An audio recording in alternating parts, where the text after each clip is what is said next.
हीरावा अपने गौवा का पानिया बचा अपने गौवा ओढ़निया गैलू ओढ़ के ओढ़निया गैलू लागत लाज शरम पी गैलू घोर के ओढ़निया गैलू ओढ़ के ऐलू कहा छोड़ के ओढ़निया गैलू ओढ़ के गज भर के गुजारिया गजब कर हो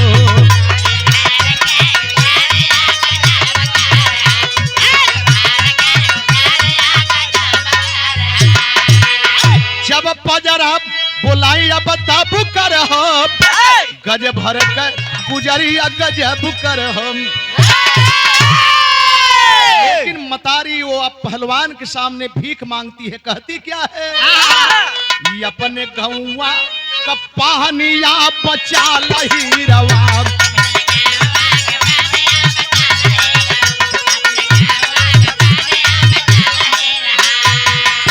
ओ पहेलिया से चिड़ई छोड़ा दही रवा अपने गौवा का पानिया बचा अपने गौवा का। राजनपुर के धरती से परम आदरणीय मास्टर साहब गुरुजी की तरफ से आशीर्वाद रूप पुरस्कार प्रणाम करते हैं, सादर सम्मान करते हैं। अब के सजाई बेटा रखिया कलाई रतिया में बहिनी का लाज लूट जाई रतिया में बहिनी का लाज हमारे दूधवा का करजा चुका दही रवा अपने गौवा का पानिया बचा अपने गौवा का पानिया। एक शब्द बहुत बड़ा ओजन कर दिया।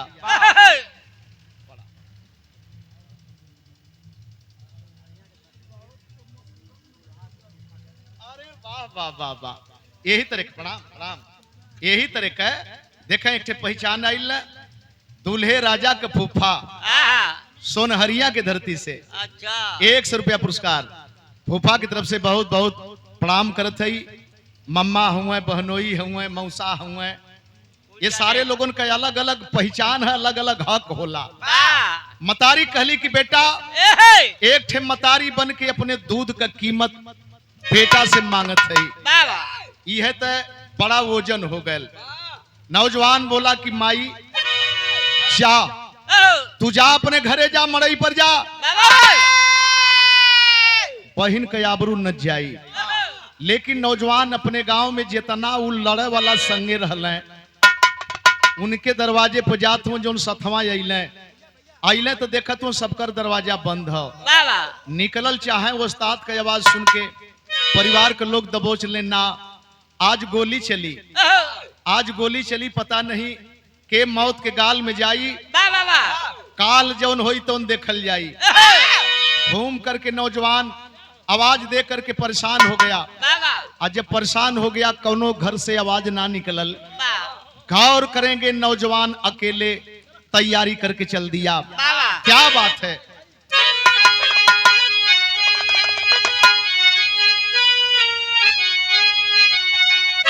हर पिया परदेसिया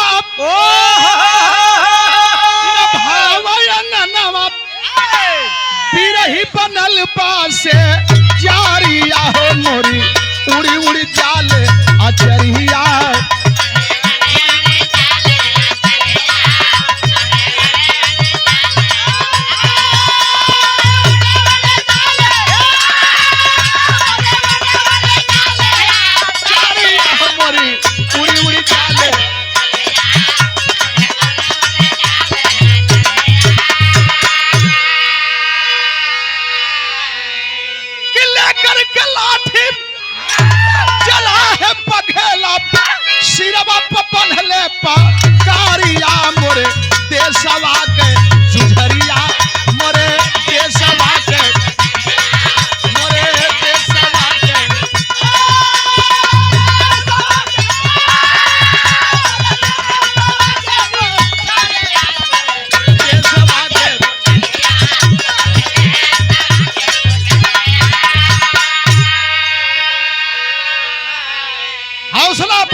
अकेले लाठी लेकर के चल दिया।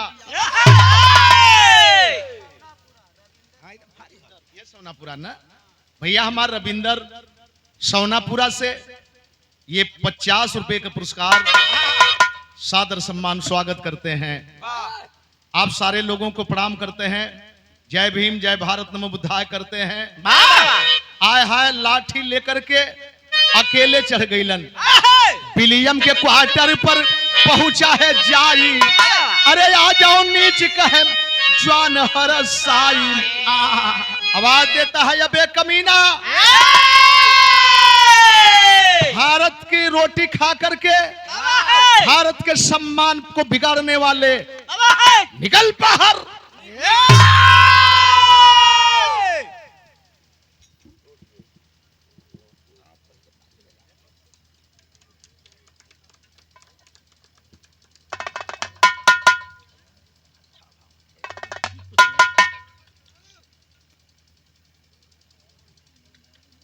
हाँ हाँ हाँ हाँ। परम आदरणीय माननीय कन्या पक्ष से बिटिया रानी के पिताश्री आप श्रीमान महेंद्र बाबूजी स्नेह भरा हार 500 रुपए का पुरस्कार।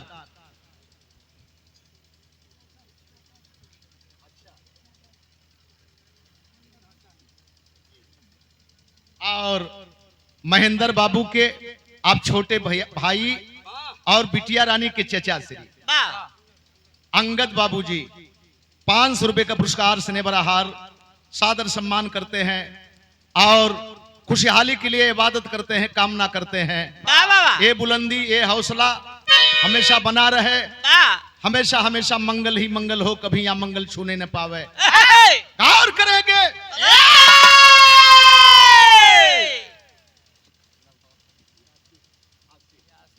आसिर बाबू, बहुत सुंदर कलाकार।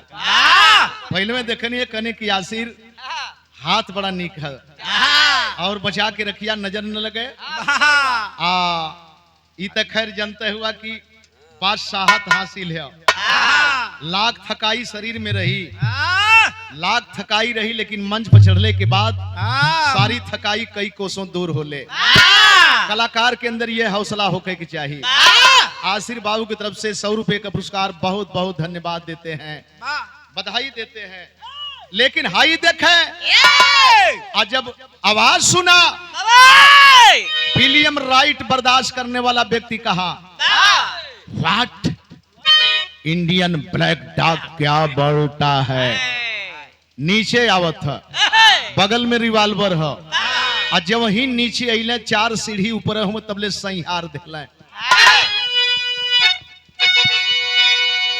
अरे मारा है लाठी, गिरा है कमीना, घायल हुआ छला तारिया मोरे देशवा के जुहरिया, मोरे देशवा के, मोरे देशवा के।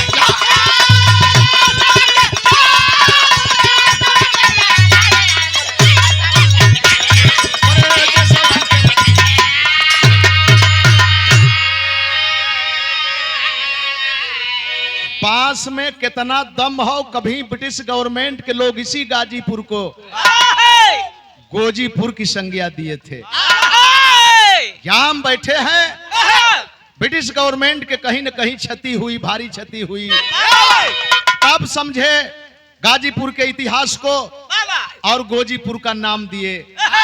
मरला संहार के कमर पर लाठी लगल, जमीन पर आ गया।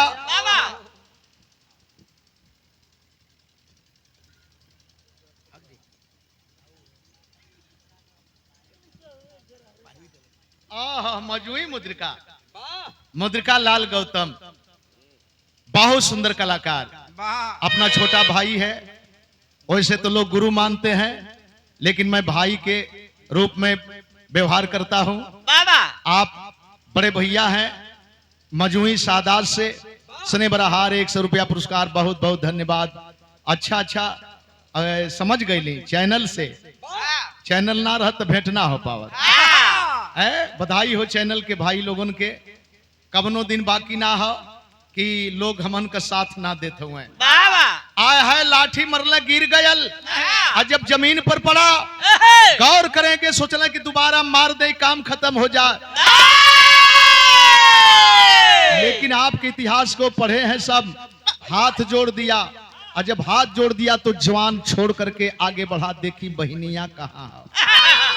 और जब वही बहन के चाह में आगे बढ़ले, संभाल करके पीठ में गोली मार दिया, आह कह के छटपटा के जमीन पर गिर गई।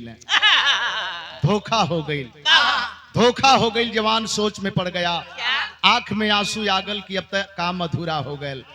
सोचत हुवन, का सोचत हुवन,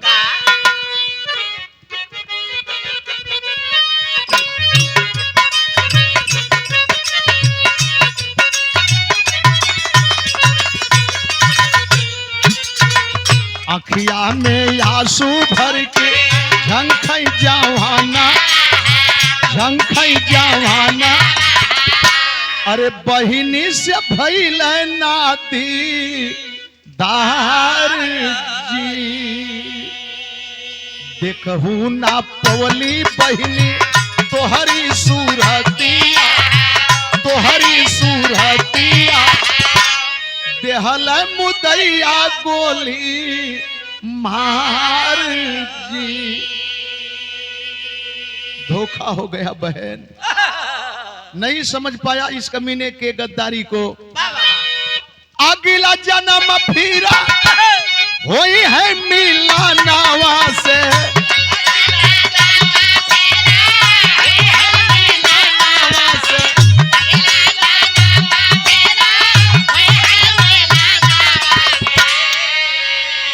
यतना कहत स्वर्ग गसी धार जी। मर गया मेरे देश का बहादुर, मर गया। अंग्रेजी खेमा में हलचल मच गई, पहलवान मर गया, पहलवान मर गया। हमन के शुद्ध ना बोले सा, पहलवान कहे सा, पहलवान मर गया। और जब ई चर्चा बहनिया के दूतल्ला कोठरी में रखले हो सा, आय हाय, और जब ओके पता चल कि भैया केसर आयल है छोड़ावे बदे, अब गोली मार दिलन सब।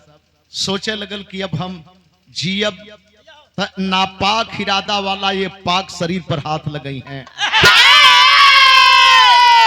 खिड़की तोड़ के कूद गई दूतल्ले से नीचे, नीचे पत्थर पर देखे सर फट गया फर्श पर, शरीर में चोटें आई, आय है सिसकियां भर रही है।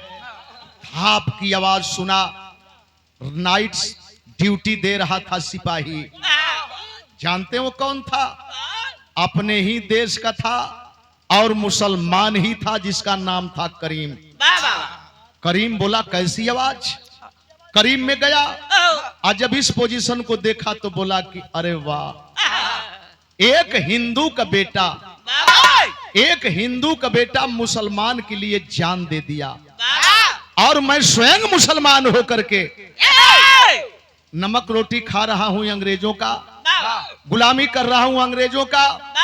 नजदीक में पहुंचा, बोला बहन आज के बाद तेरा भाई नौकरी नहीं करेगा बहन, लेकिन हम क्षमा तो नहीं मांग सकते, कुछ आदेश हो तो कह दे बहन, आदेश हो तो कर दे। खलस की भैया आदेश का पालन करबा। नजदीक में गया, कलश की सुना आदेश का पालन करबा तो आदेश करती है क्या?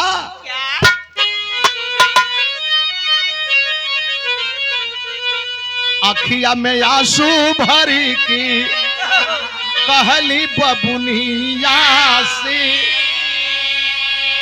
आ तोहरा से बात भैया ये कही मांगना, लसिया हमार हमरे घर पहुंचाई दे बाप, अचरा का दे माई मोर का फना। माई के हमरे जानकारी हो जाए के चाहिए, अब तो हम मर जाते, हमार लाश हमरे घरे पहुंचा दिया। माई हमार अपने आंचल में से कफन बना के सौपट बना के डाल दे, ओके संतोष हो जाई कि हमार बेटी आबरू बचा के मरल है। अब नजदीके बोलौलस यापन ओढ़निया फरलस, रखिया हमार भैया केसर लग पहुंचाई दी है। हो सके तो दे ही दिया गज भर का फाना। हाई ले जा, अगर जिंदा हुई है तो थमा दिया, मर गल हुई है तो बांध दिया। ये तने कहे कि दम टूट गई।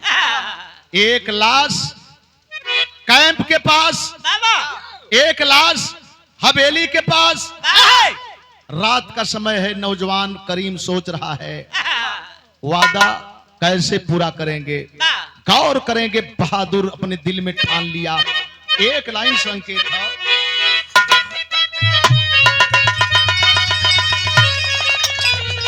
हर सन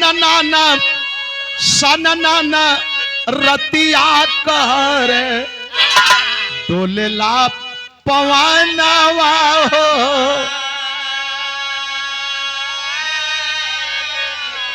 कहिदा भौजी भैया जी से दे दे मोर गवनवा हो। नया नया गवना के नया ओठ लाली ओठ चाटत चाटत, दुबरैला ये डराबर ओठ चाटत गाड़ी हाकत। ओठ चटले से न तनख्वाह बढ़ी न शारीरिक क्षमता बढ़ी। गजब गजब तर्ज निकलत है कि हमन के सोचे के परत है। का कहल जा, एक ठे तर्जी बजावल चाहतल वही पर डटली है कि ओढ़निया गैलू ओढ़ के, ओढ़निया गैलू लागत लाज शरम पी गैलू घोर के। ओढ़निया गैलू ओढ़ के ऐलू कहा छोड़ के, ओढ़निया गैलू ओढ़ के। लगत था कौनो नौजवान छोड़ देलस कोड़ के, ओढ़निया गैलू ओढ़ के। अरे यह कुल तर्ज है, हमहन के लाज लगत है कहे में। आ कलाकार बेहिचक की काम करत हुवन। आखिरकार जवान किया क्या? अरे लसिया उठा के चललन बहिनी के पीरानवा हो।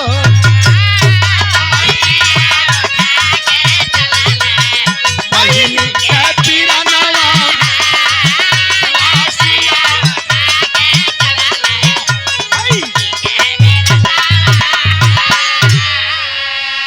लसिया उठा के चललन अरे बहिनी के पीरानवा।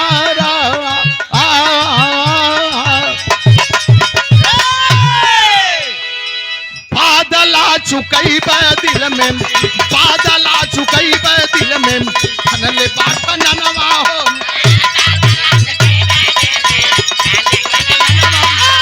बादला चुकई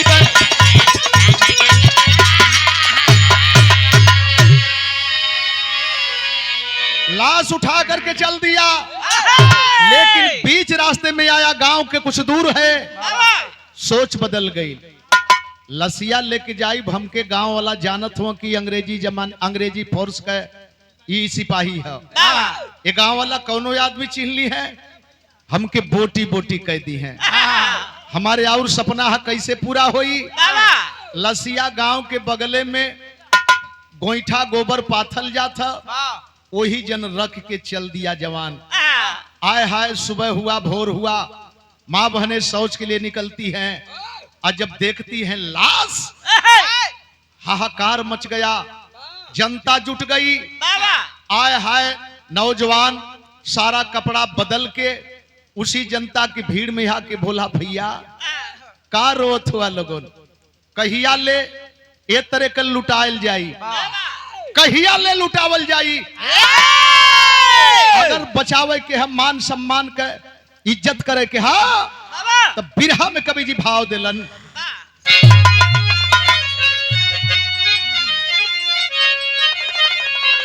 अरे फौलादी 16 बागी बन गया, फौलादी 16 बागी बन गया, निकली रक्त कुंड से भारत की आजादी।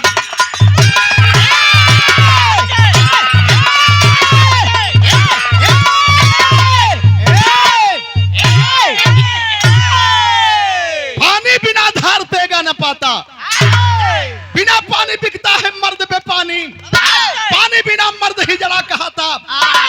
दुनिया में व्यर्थ है जेकर जवानी, हार डालूंगा अंबर धरा फार डालूं, बदले की आगे में हरदम जिएंगे, कसम भारत मैया तुम्हारी है हमको, दुश्मन के छाती का लोहू पिएंगे। आय हाय हमारे धरती के पुरनिया जाग गईले, दो चार ठे पुरनिया जाग गईले, कल हमहन कुर्बानी देहल जाई। और जब जवान देखल कि हमार बाप दादा मरे के तैयारी कैले, कल नहीं बाबा हमहन का जन्म व्यर्थ हो जाई। देखें 10-12 नौजवान संकल्प ले लें, हर बिरादरी के संकल्प ले लें कि हमहन खून का बदला खून, गोली का बदला गोली, ईंट का जवाब पत्थर से देहल जाई। आय हाय साथ में करीम मुसलमान भी हुआ, बिरहा में लिखे के परल और तैयारी के ठे तर्ज लगल। हाँ हाँ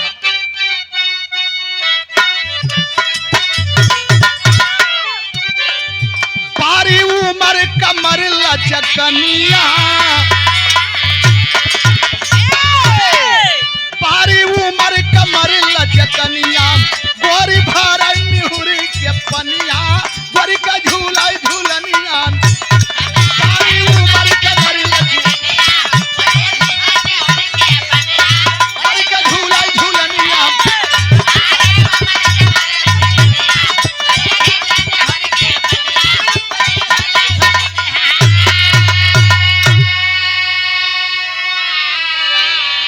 एक एक कई रूप में गावल जला, चौलर चौलरिया चौलरी। एक लाइन और गवा ले, अरे बाबा हम क्या बोलाऊं लामा,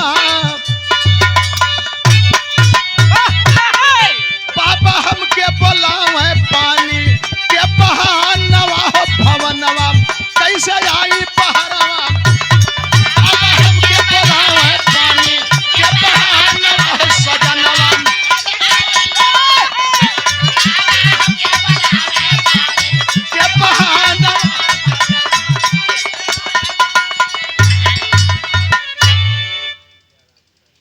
जयराम भैया सैदपुर, ये हौसला बुलंद हो। देखे मिथुन का बराबरी करी है, जितना मेहनत से कला के साथ डांस करके और ये 200 रुपया पुरस्कार दे गईलन, बहुत बहुत सादर सम्मान करत है। होता क्या है, अरे जौहर जौहर दिखावा ना हो जिया लाल,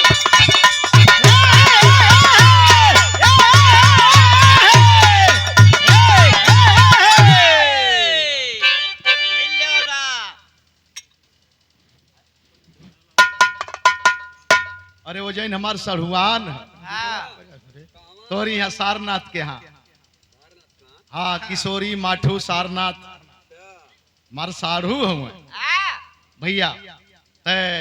ये प्यार बबनौली से छोटू भैया 100 रुपया पुरस्कार, बहुत बहुत बधाई हो, धन्यवाद हो। होता क्या है, अरे मरलस यादव पंडित राज भर बिंदा, कोई हरजन होई ना निंदा, कोई चमार होई ना निंदा, मरल भैया के हमारे गोली, मरल भैया के हमारे गोली, ना हर चले बना के तो, ना हर चले बना के तो, खेल खून का होली ना हो, खेल खून का होली का जरा नवा हो जवानवा सर पे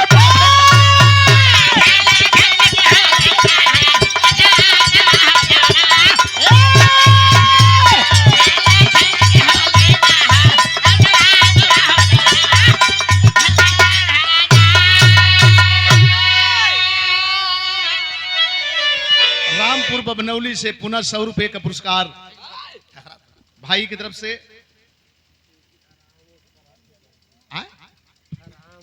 खरामुस, अरे बाहर भैया, खराहा भी और मुस, फरहट की धरती से खराहा भी और मुस भी, ये न हुआ है ना। वाह, बाप का नाम इंद्रजीत, जो इंद्र को जीते उन्हीं के इंद्रजीत कहल जाला।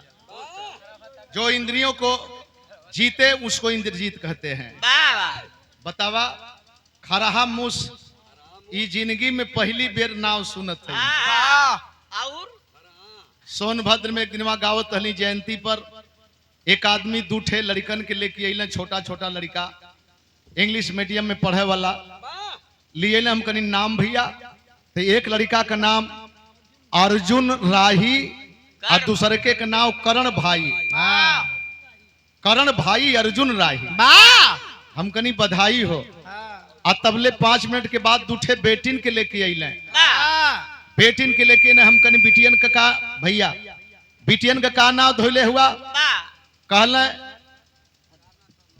सारनाथ। अरे हमारे साढ़ू के नाम पर बबनौली से बहुत बहुत धन्यवाद, बहुत बहुत धन्यवाद। कहना कि लड़किन का नाम धैले हैं भैया। एक ठे बिटिया का नाम हो रमाबाई, एक ठे बिटिया का नाम हो भीमाबाई। हमने कहा पूरे भारत में अगर ये नाम है तो पहला नाम है भीमाबाई और रमाबाई के बाद आपके बेटी का। आय हाय बहुत बहुत खुशी भइल। तो आप भैया की तरफ से सारनाथ साढ़ू भाई बहुत बहुत धन्यवाद बबनौली से। खरहा भैया मूस भैया बनल रहा भैया बनल रहा। हाँ खरहा मूस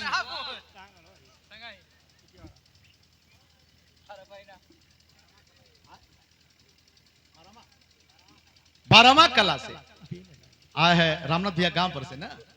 ये नहीं ये 50वें पुरस्कार अपने बरवा कला बरवा खुर्द और ये 50 पुरस्कार भैया का हार्दिक स्वागत करते हैं।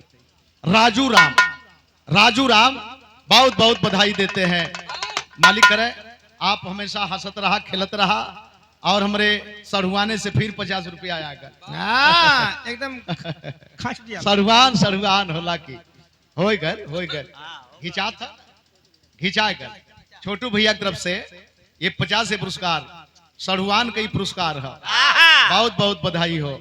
लेकिन हाई देखे आपस में तय कैला मीटिंग करके गुरुल्ला युद्ध करेंगे हम। जैसे धोखे से केसर को मारे हैं बहन को मारे हैं धोखा से हम इनके ऊपर वार करेंगे। सुतले में कैम पर धावा बोलने 12 जवान और 17 जानी के रेल 17 जानी के कटले के बाद विलियम राइट का सर हाथ में लेकर के एक जवान बोला भैया अब तक सर्टिफिकेट पक्की हो गई। लेकिन नौजवान कहला कि ना जबले माई सबनम का मोहर ना लगाई तबले सर्टिफिकेट पक्की ना मानल जाई। मुड़ी ले के सबनम के मतारी के पास पहुंचल।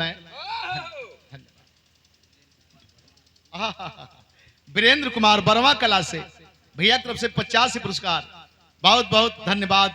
लेकिन बात वही का अरे खून कटी का लगा के कहली माई अखिया पर सलेम आ दूध का बदला लेहला लाल चुकाई अखिया पर सलेम।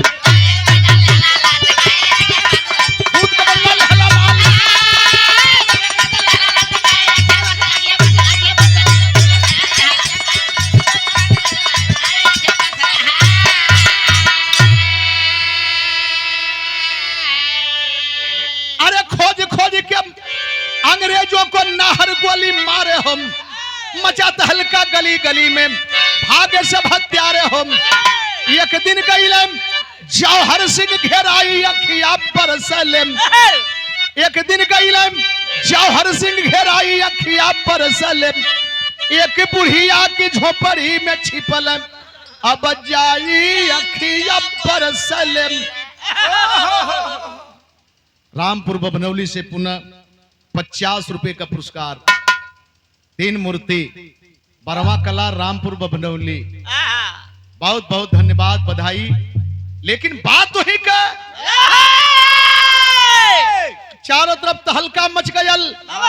2-4 लाश कहीं खेत खरिहान में 2-4 लाश कहीं कैंप के अगल बगल में।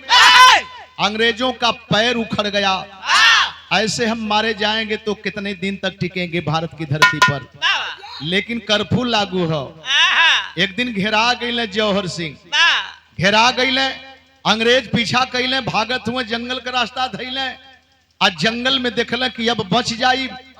एक आदिवासी गरीब बुढ़िया के मरई, दलित समाज की बुढ़िया, आदिवासी जंगलाती बुढ़िया के मड़ई में घुस गई। बुढ़िया के मड़ई में जब घुसले तो बुढ़िया सोई है, जाग गई। अरे बेटा का बात हो, ये कैसन भागल हो, अथवा कैसन पसीना थक पक भयल हो। माई दुलारत है, प्यार करत है, लेकिन बाहर जंगलाती बुढ़िया माई का दुलार।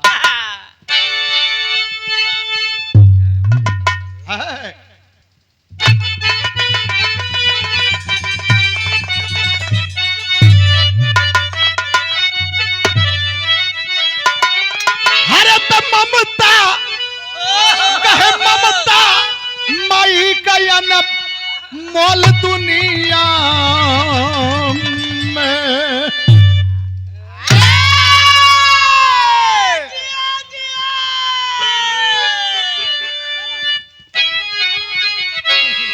माई के चरवा में ममता दुलार,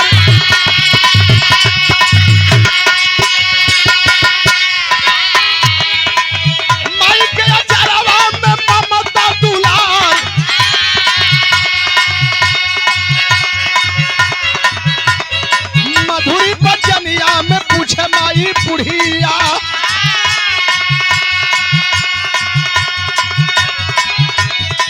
कहवा वतनवा पहिरवा हमार,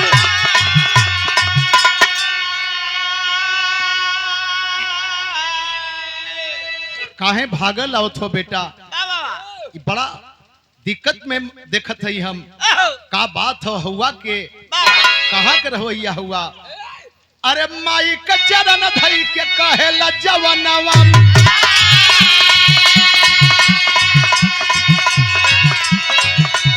हम क्रांतिकारी नाम जौहर बहमार, विलियम राइट का हम कटली गरदनवा, विलियम राइट का हम कटली गरदनवा। हर पार जवान भइले गांव का फरार,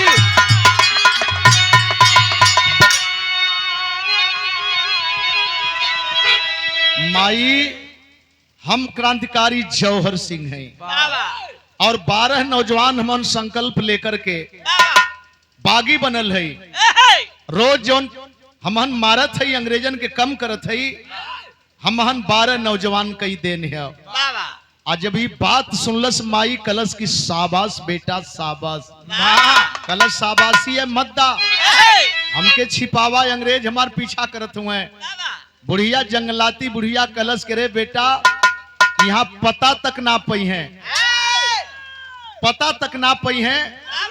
कल हमारी पर 50,000 का इनाम हो और 50,000 वो समय से पहले 1857 में जानते हैं 50,000 का इनाम किस पर था? किस पर?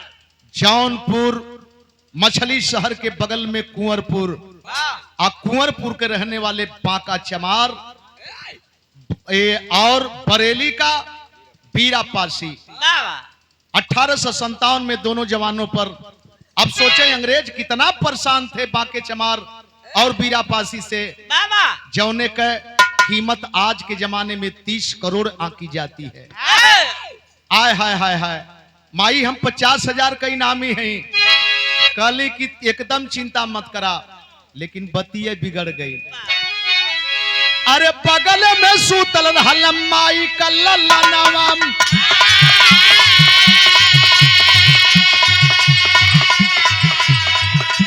बगल में सूतल रहल माई का ललनवा, टूट गई लिदिया सोचला वही पार।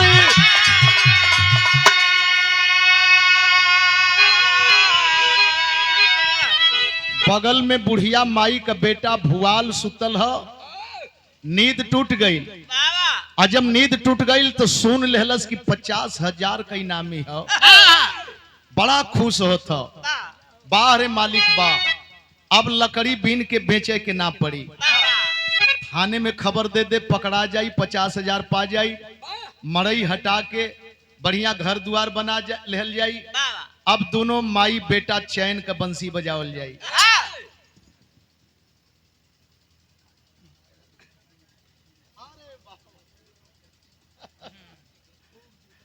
हमारा रिकॉर्डिंग स्टूडियो लक्ष्मणपुर चट्टी, मीरा मूर्ति घर में ना, हमरे मीरा के ना, नंदलाल का मीरा,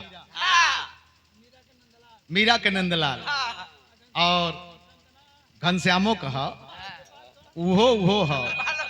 ये 50 पुरस्कार भैया के बहुत बहुत धन्यवाद, आप सबके प्रणाम करत है। लेकिन बात तो ही कहे, आस्ते से उठा, थाने में भाग के गया।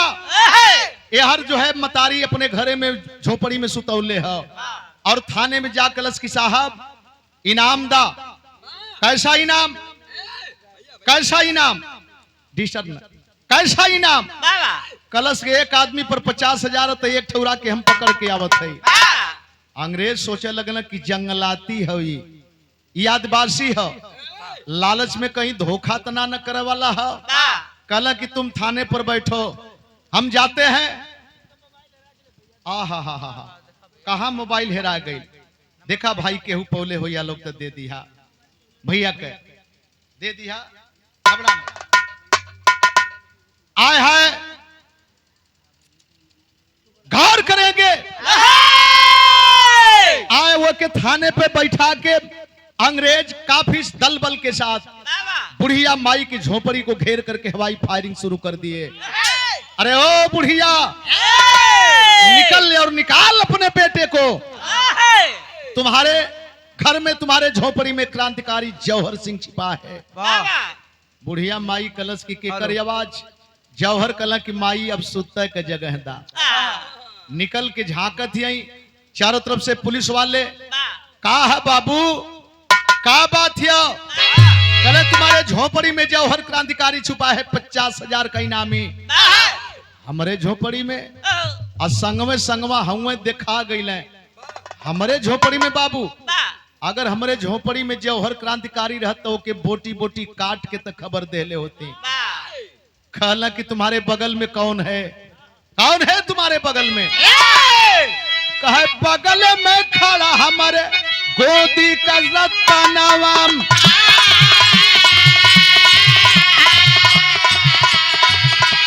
देखी के मुदैया हंसल मार।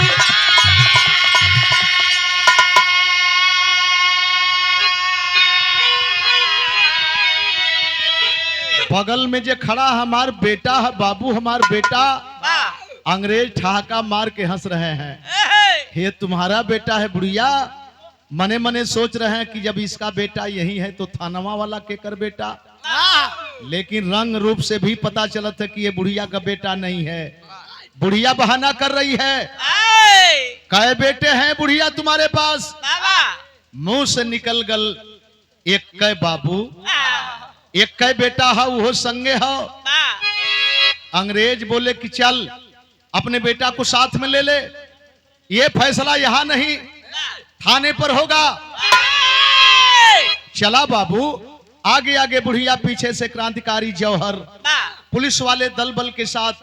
और जब थाने के गेट तक पहुंचे, बुढ़िया माई का एक गोड़ चौकट के अंदर, एक गोड़ बहरे। अब पहले से बैठल भुआल बेटा पर नजर पड़ गई। माई न आगे बढ़त या न पीछे बढ़त या, सोचत है का सोचत है?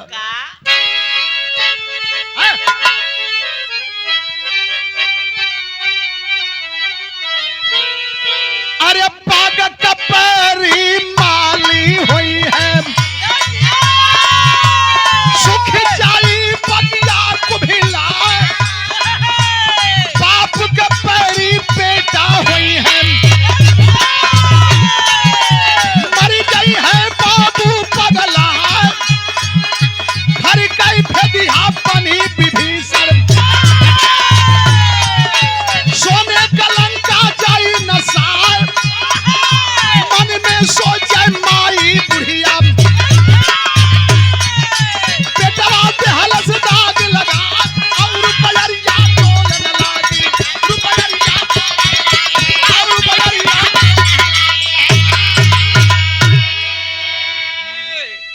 अवाक हो गई। समझ में बात आ गई कि बेटा गद्दारी कर देहलस। अंग्रेज शांत हैं। बोल बुढ़िया, बोल, तुम्हारा बेटा तुम्हारे साथ में है? ये थाने में जो बैठा है ये किसका बेटा है? किसका बेटा है? बाहरे जंगल के आदिवासी गरीब बुढ़िया मतारी का दिलेरी देखें। वाह,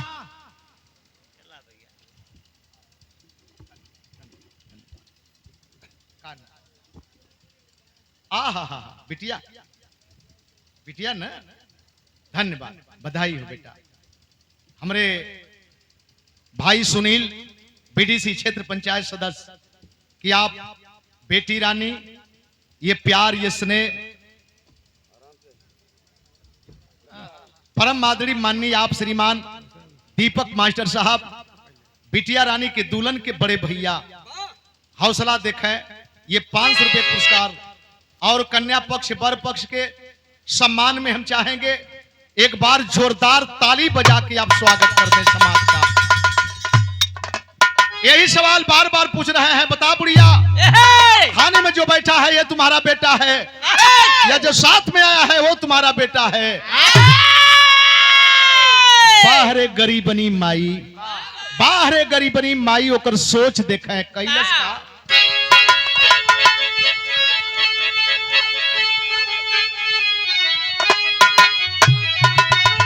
ममता कहल लगी ललकारी, बेटवा कैलस मोरी गद्दारी, भारी ठनले पठना नवा हो माई बुढ़िया।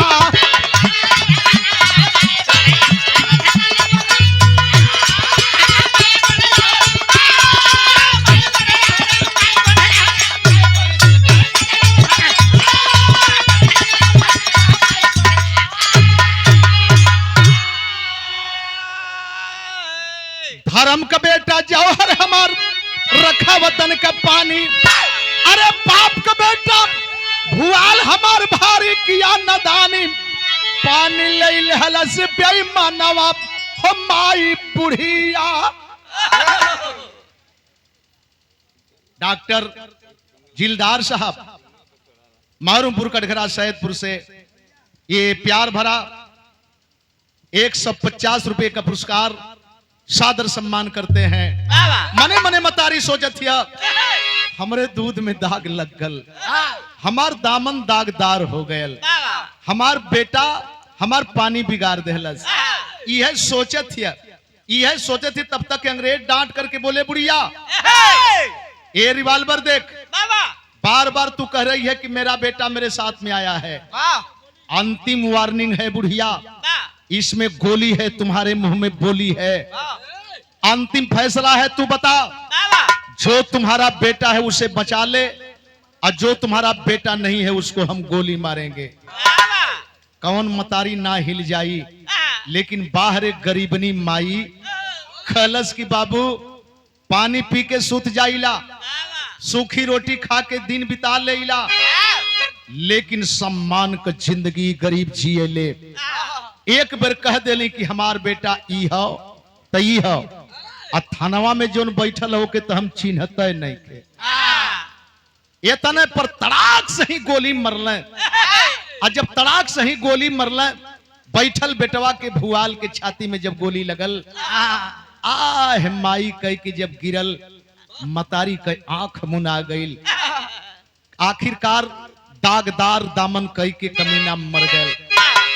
ये बात के जौहर सिंह बर्दाश्त ना कह पौले, छीन रिवाल्वर जौहर सिंह अंग्रेज को गोली मारे, अरे फंसा शेर पिजड़ा में तब तक मार दिया हत्यारे, देव पवली ना कफनवा हो माई बुढ़िया।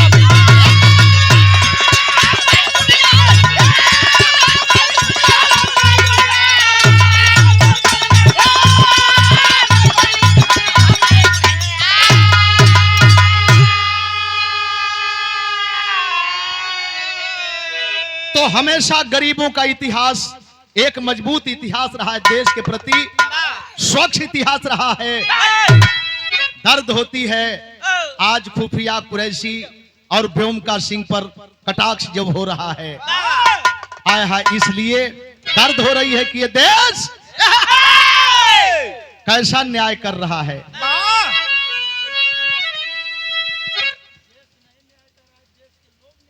देश नहीं, सारी सही बात है। देश में लोग ये कैसी न्याय कर रहे हैं। जो कुर्बानी देता है उसकी शहादत को भुला जाते हैं। किताबों में पढ़ाया जाता है, बुंदेले हर बोलों के मुंह हमने सुनी कहानी है। खूब लड़ी मर्दानी वो तो झांसी वाली रानी है। इतिहास गोरछा का उठा के पढ़े, डीसी डिंकर लेखक को पढ़े, तो पता चलेगा कि झांसी की रानी पीछे वाले दरवाजे से फरार हो गई। और लड़ा कौन?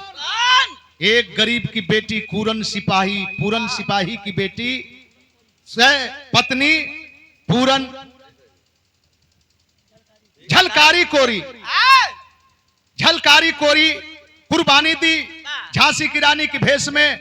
लेकिन झांसी की रानी का इतिहास सामने किया गया और जो कुर्बानी दिया उसको दफना दिया गया।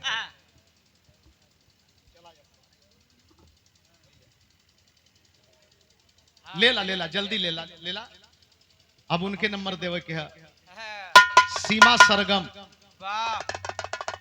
हम तो बॉर्डर है, सीमा सरगम है, वो सीमा है, हम बॉर्डर है। हाँ, बीच में सरहद है। दोनों जानी आपन है।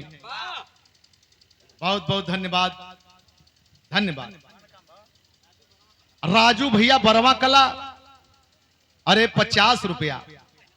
अच्छा एदा के कम देला है। अच्छा 20 रुपया भैया कुछ देबे न कैला कि हमार लेहला का।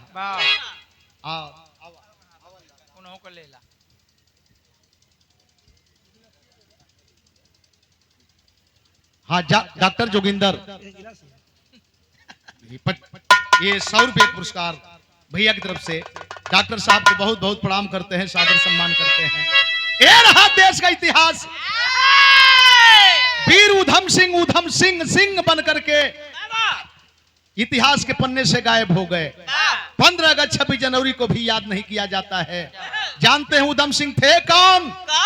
एटा के रहने वाले चूहर चमार के बेटा वीर उधम सिंह भाग करके पंजाब में गए, दिल्ली में गए, नाम परिवर्तन किए। बाबू चूहर के जगह पर करतार सिंह रखा गया और उधम सिंह रहा। ऐसे ऐसे जवानों का इतिहास दफना दिया गया। हाँ, खरहामुस, अब भुलाइम ना हो, ये लोग का बताई है, भुलाइम ना, खरहामुस। ये 50 है पुरस्कार। खरहम रुदल सागर, धन्यवाद। गुरु बिहारी गुरु गणेश का खत्म हुआ दस्तान। विमल चंद्रिका कवि केशव बच्चन से प्रेम। औलादी 16 पागी बन गया, औलादी 16 पागी बन गया। डॉक्टर साहब आवत हुए।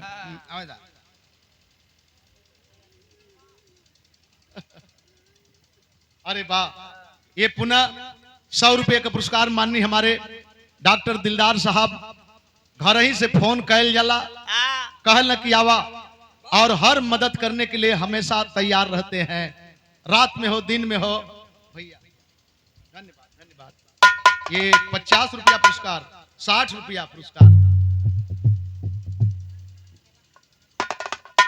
धन्यवाद भैया की तरफ से। वीरेंद्र कुमार बरवा कला, बाहर बरवा।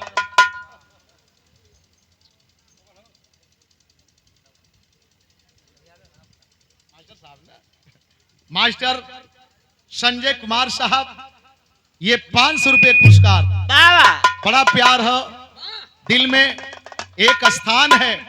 नंदलाल कहीं रहे, किसी भी मोड़ पर रहे, लेकिन जो पहचान है आप लोगों के वजह से पहचान है। अपने ही धरती पर नहीं, विदेश की धरती पर भी मौका मिला गाने को, तो इसमें सारा योगदान आप लोगों का है। औलादी 16 पागी बन गया, बचबम नंदलाल खतरे में पड़ी आजादी। औलादी 16 पागी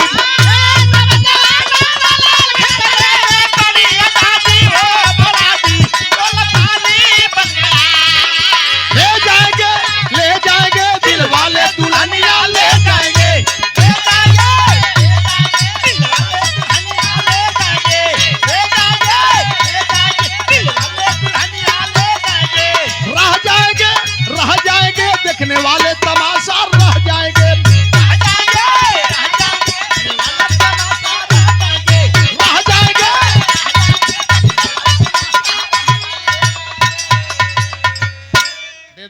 दा है उठा के दे दा